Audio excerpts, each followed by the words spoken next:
नमस्कार, मी तेजल किल्लारे. लोकज्योती मराठी या यूट्यूब चॅनलमध्ये आपल्या सर्व प्रेक्षकांचे मनापासून स्वागत.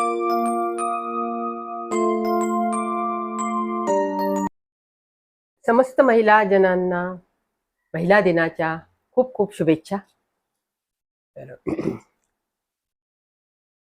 मानवाच्या सुखाचा कल्याणाचा मार्ग तुम्ही शोधायला जाताय, तर ह्या 7 दिवसाच्या बालकाचा तुमच्या आई वडिलांचा मी सांभाळ करेन चांगल्या प्रकारे. तुम्ही स्वतः अवश्य प्रवज्या घेऊन तो सुखाचा मार्ग शोधून काढू शकता, असं धीरोदात्तपणे सांगणारी माता यशोधरा, राहुल माता यशोधरा, त्यागमूर्ती, सहनशील, सोशिक, भारतीय घटनेच्या शिल्पकाराची पत्नी माता रमाई, त्याचप्रमाणे पुत्राच्या हस्ते स्वराज्याची मुहूर्तमेढ रोवून महाराष्ट्रातील तमाम जनतेला आश्रय अभयदान देणारी वीरमाता जिजाऊ, तसेच दानशूर पुण्यश्लोक अहिल्याबाई, त्याचप्रमाणे स्वतःला अपत्य प्राप्ती नसताना एक परित्यक्तेचा पुत्र आपल्या ओटीत घेऊन त्याला मोठं केलं, यशवंता नाव दिलं, डॉक्टर केलं, अशी स्त्री शिक्षिका, आद्य शिक्षिका, महिलेच्या हातात पहिल्यांदा पाटी पेन्सिल देऊन तिला शिकवण्याचं त्या काळात धाडस केलेली राष्ट्रमाता सावित्रीबाई फुले, तसेच 1857च्या स्वातंत्र्याच्या उठावामध्ये स्वतः 3 महिन्याचं बाळ आपलं पाठीशी बांधून मेरी झाशी नाही दूंगी असे म्हणत तात्या टोपेंच्या सह रणांगणात उतरणारी झाशीची राणी लक्ष्मीबाई गंगाधरराव नेवाळकर, अशा या आणि अनेक अशा महान स्त्रीरत्नांना, त्यांच्या त्यागाला, त्यांच्या विचारांना, त्यांच्या धाडसाला मी त्रिवार वंदन करते, अभिवादन करते. आणि आजचं जे महिला दिनाचं महत्व आहे हे सांगण्याचा मी माझ्या परीने प्रयत्न करते. तर हा महिला दिवस, महिला दिन, आंतरराष्ट्रीय महिला दिन का साजरा केलाय, कुणी साजरा केलाय प्रथम आणि कसा साजरा केलाय? तर आंतरराष्ट्रीय महिला दिनाची सुरुवात ही अमेरिकेतील न्यूयॉर्क ह्या शहरात झाली. अमेरिकेमध्ये न्यूयॉर्क ह्या शहरात 1908 साली, 8 मार्च 1908 साली स्त्रियांनी मोठं आंदोलन उभारलेलं होतं. स्त्रियांना स्वतःचे हक्क हे मिळवण्यासाठी त्यांना रस्त्यावर यावं लागलं त्या काळामध्ये.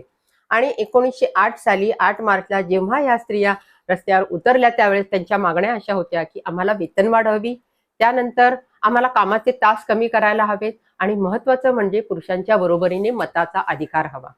तर ह्या मागण्या स्त्रियांच्यासाठी तेव्हापासून चालू होत्या.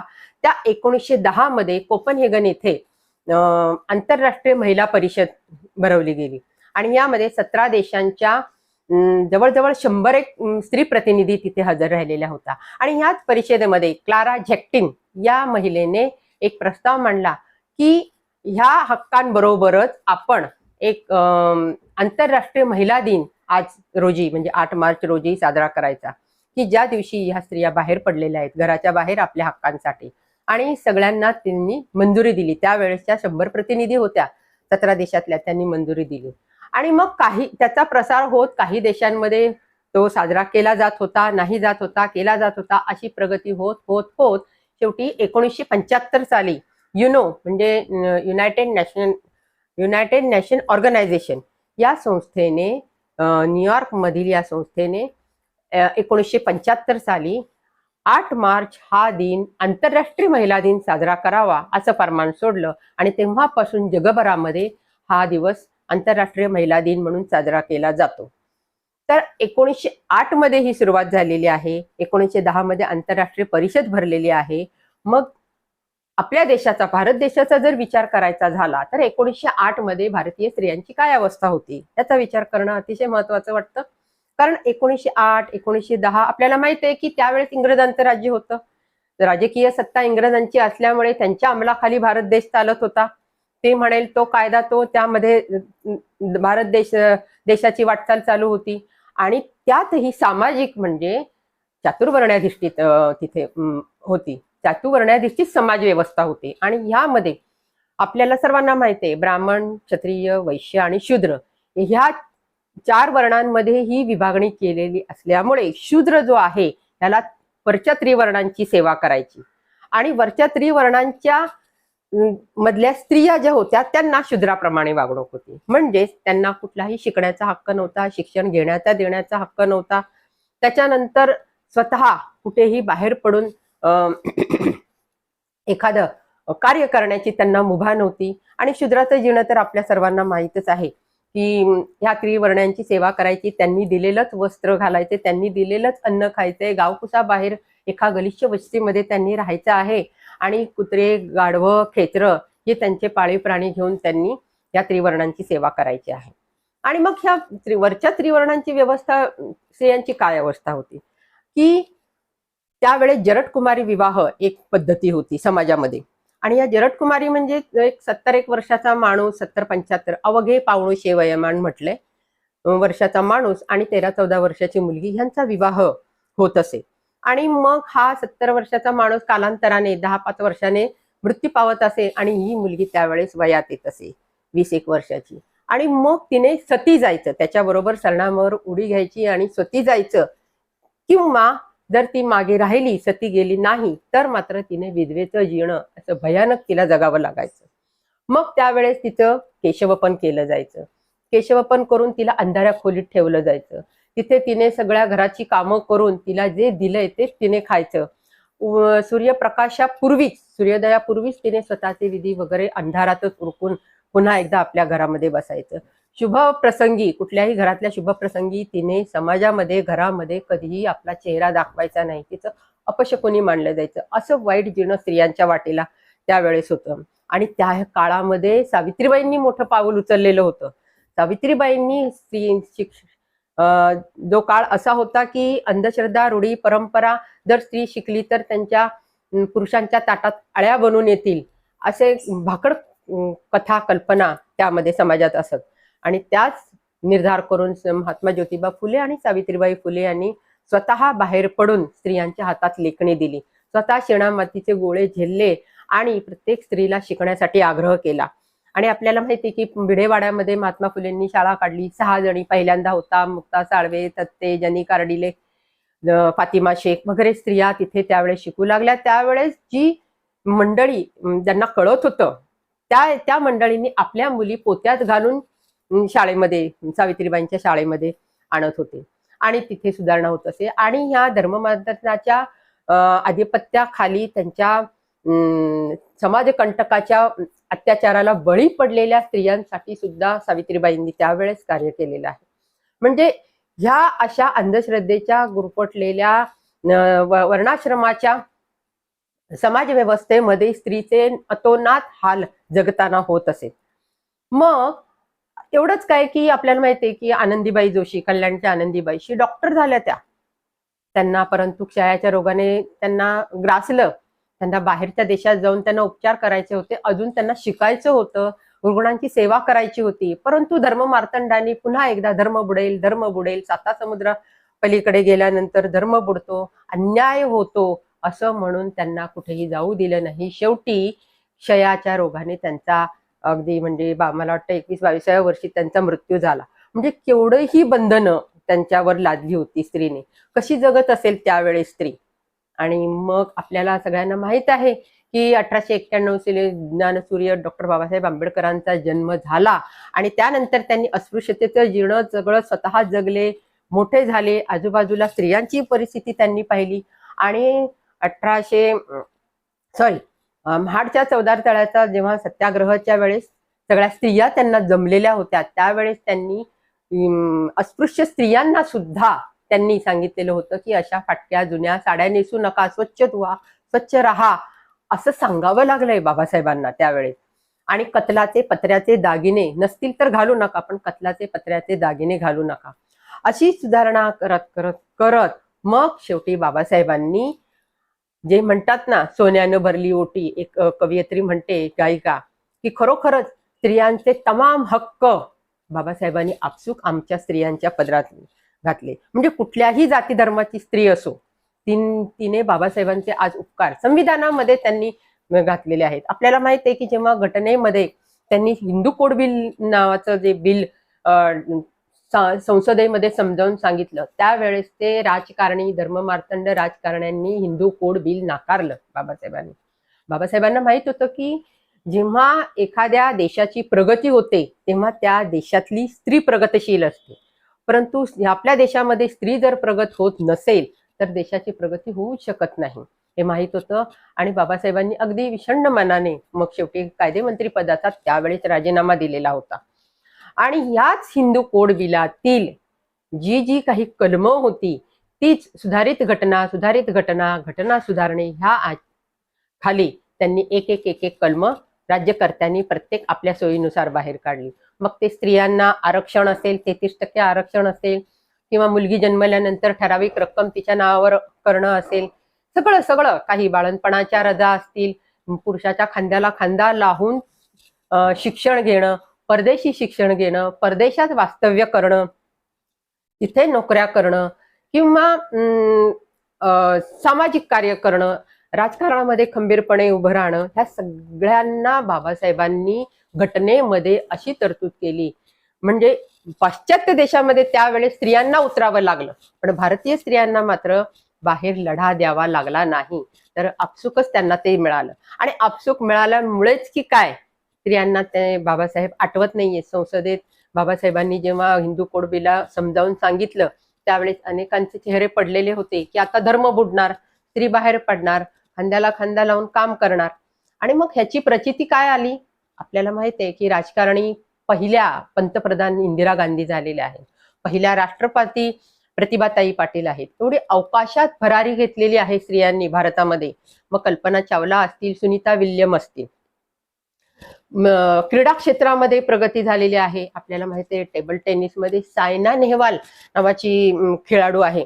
तर तिने तिच्या मनोगतामध्ये एकदा सांगितलेलं होतं की ती मुलगी झाली म्हणून तिच्या आजीने लवकर तिला घेतलेलं नव्हतं, तिचा चेहरा लवकर पाहिला नव्हता.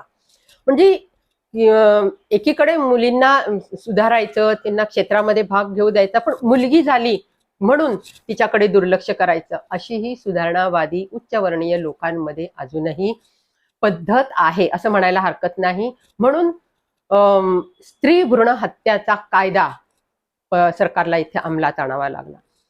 म्हणजे वंशाला दिवा असा म्हणून मुलगाच हवा असं म्हणणाऱ्या स्त्रिया, आपल्या करिअरच्या आड येऊ नये म्हणणाऱ्या स्त्रिया आपल्या पोटातला मुलीचा गर्भ पाडायला मागे पुढे, गर्भपात करायला मागे पुढे पाहत नाही. आणि म्हणून सरकारने की स्त्री भ्रूण हत्या प्रतिबंधक कायदा काढलेला आहे. म्हणजे जन्मापासूनच तिचे सगळे हक्क, जन्माच्या आधीपासूनच बाहेर, आईच्या पोटातून बाहेर पडायच्या आधीच सगळे हक्क तिचे असे खुडून काढलेले होते आणि ते आस्थागायत चालू आहेत. आता स्त्रीला मोठं नाव द्यायचं, आदिशक्ती आहे, त्याच्यानंतर आदिमाता आहे, तिच्या नावाने उपास तापास करायचे. पण ह्याच आदिशक्तीच्या, ह्याच दुर्गा मातेच्या देवळामध्ये, मंदिरामध्ये जेव्हा एखाद्या लहान मुलीवर अत्याचार होतो तेव्हा भारताची जी प्रगती आहे ती कुठे असते, विचारांची प्रगती कुठे असते. अगदी आत्ताच घडलेला जो प्रकार आहे मणिपूरचा, अतिशय म्हणजे जगाच्या समोर हा जो जेव्हा प्रकार आला तेव्हा अक्षरशः मानाखाली घातल्या असतील सर्व भारतीयांनी. हा प्रकार भारतामध्ये घडतो. म्हणजे एकीकडे स्त्रीला महान म्हणायचं, तिला मोठा दर्जा द्यायचा, आणि दुसरीकडे तिला कमी लेखायचं आणि तिच्या अन्याय अत्याचार करायचे. तर अशा प्रकारे भारतातल्या स्त्रियांनी कधी महिला दिन साजरा करावा?